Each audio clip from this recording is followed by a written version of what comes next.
Here's Rosie, as you can see, always ready for a cuddle, aren't you, darling? This little dog lives for cuddles, honestly, don't you?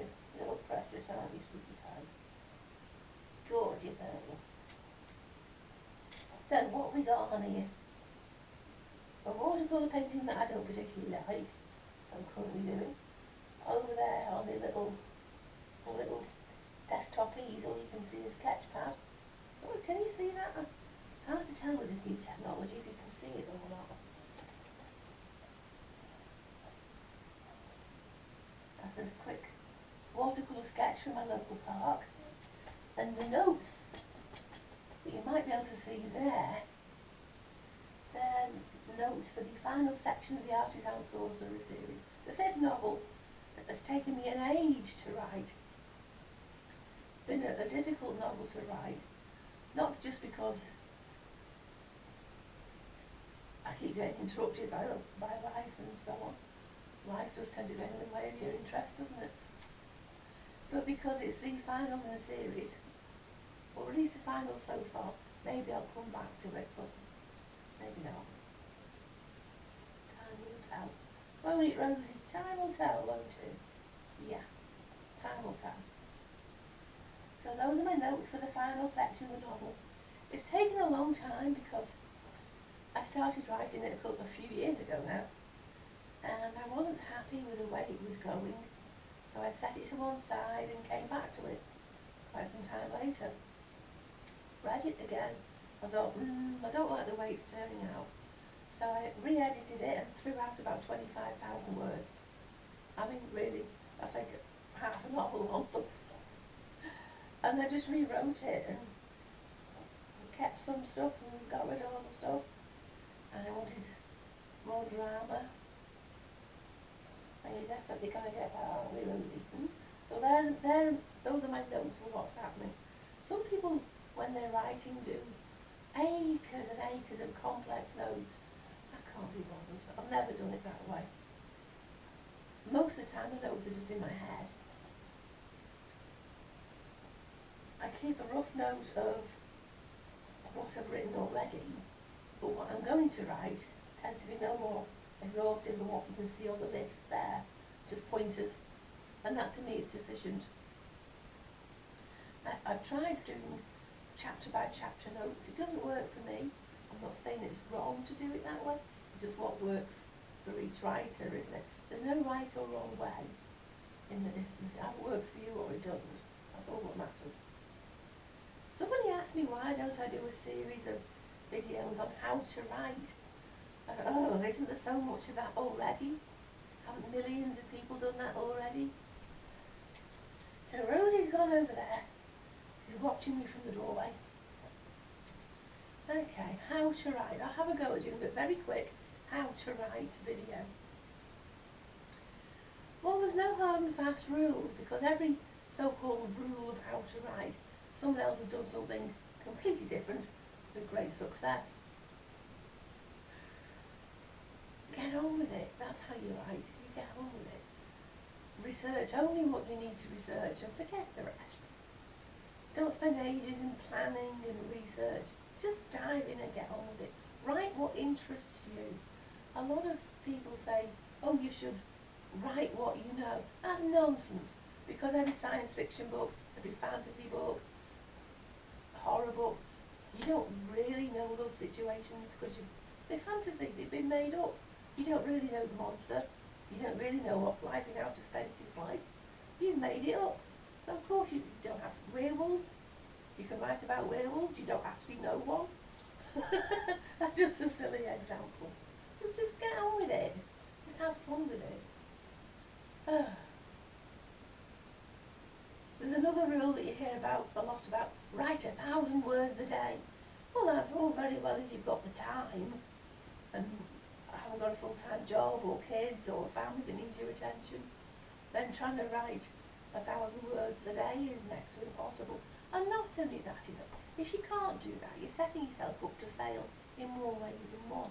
If you set your goal to be 1,000 words a day and you routinely can't reach that because of circumstances, well, you're going to start saying, oh, I can't do this, I'm no good at this, I'm a failure.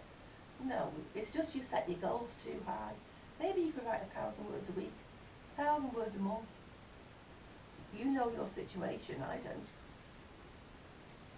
Or just write when you feel like it. Oh dear. You don't have to jump through hoops that other people hold up. You really don't. You can write from a very technical point of view.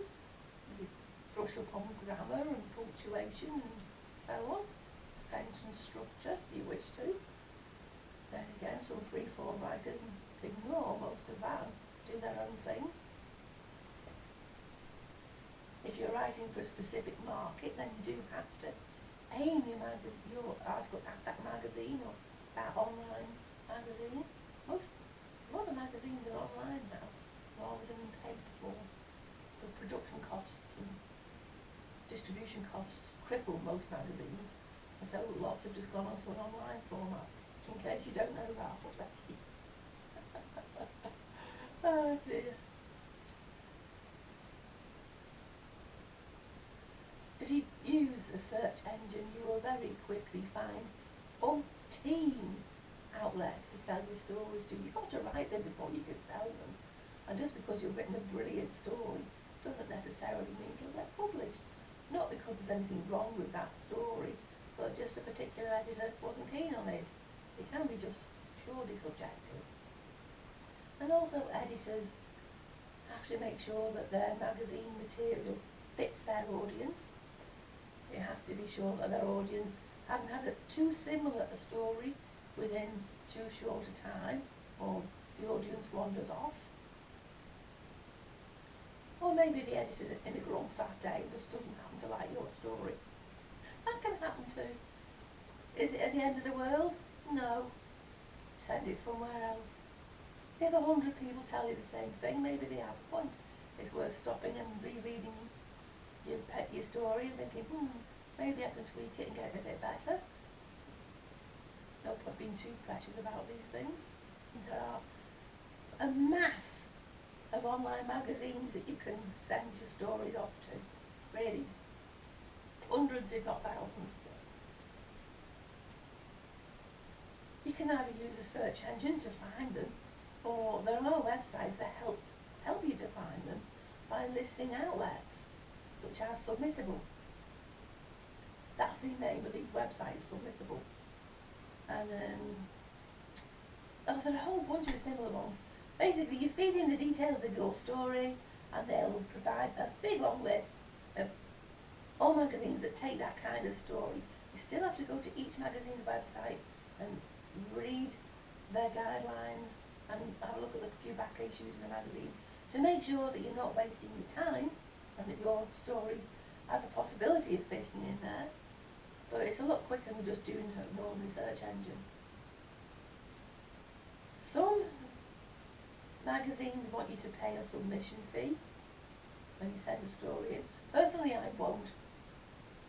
I think good grief, they pay so little, if they pay at all, that I'm not paying for you to read my story. If I was going to do that, I could put it online for free for people to read. And when you consider that most published books, from big publishers, I mean the big 5-name publishers, most published books sell no more than 1,000 copies. Well, you can easily pick that up yourself online from an online magazine. You must make your own decision about what you want to do. New writers often have silly ideas about writing and money. They think, in general, that you can write 3 or 4 novels and you'll be sitting comfortably. You can give up your full-time job and live off your writing. It's nonsense. Sorry to disappoint you, but that's simply not the case. I've just told you, most books sell 1,000 copies or less. You can't live on that. Of course you can't. It's ridiculous. Of course you can't. I mean, the big name writers, Stephen King, Joanne Rowling, etc., they've managed it. But there's been surveys over the last few years which look into how many people within the previous year had actually bought a single book. And on average, half of the population haven't bought a single book in that past 12 months. And some of those books they bought were second hand, which doesn't benefit the author at all. Book sales way down on what they used to be a decade or more ago. And so for a new author to make a living at being a writer, you'd probably do better working in a supermarket. Really. I can remember years ago a favourite writer of mine who'd have novels, books published, have columns printed in magazines and newspapers regularly. This person, I won't name them, let it slip, but they actually worked as a postman. And I was shocked, I was genuinely shocked. Look, why is this really talented writer working as a postman? Now there's nothing wrong with being a postman. Of course there isn't, it's a perfectly decent job. But I thought he'd be living off his writing, and I mentioned this to him, because I got to know them through social media, social networking. And he said, writing's never paid his bills. He does it because he loves writing. What pays his bills is being a postman. That absolutely knocked me sideways. I was so taken aback by that. And of course, the more I got to know about actual writers and their actual lives, not the PR version, the real version, and statistics of book sales, it tells its own story. Most writers have jobs as well. Not a problem. That's life. Deal with it. But you know, it's better to be forewarned with the reality and not go into writing with the illusion that it's easy money, because it certainly isn't. You spend an enormous amount of work writing, time writing, even more time editing and rewriting, and then sending stuff off, and you get a no thanks email back. I'll tell you something else as well. From my point of view, I no longer submit stories that require them to go in the post with a postage stamp on, because that costs money. What you actually get paid, if you get paid for a short story, it wouldn't cover the postage of all these stuff that you've sent out. If I can't submit stories online, I don't submit them at all. You don't have to do that. That is totally your choice. I'm not telling you what to do. I'm just telling you this is what I do. Anyway, fancy writing programs? No, you don't need those either. I just use Word. An ordinary Word program. Maybe you find a fancy program easier for you. Maybe you like the idea of it. Fine, I like simplicity. You know, as with when I go out sketching, I have a notepad, a sketch pad, and a couple of pens. That's my lot. Other people go out laying down with tons of kit. No, I always keep everything simple. It just saves a lot of nonsense. The more complicated you make things, the more technically reliant you make things, more stuff to conk out, isn't it? You know. But again, your choice.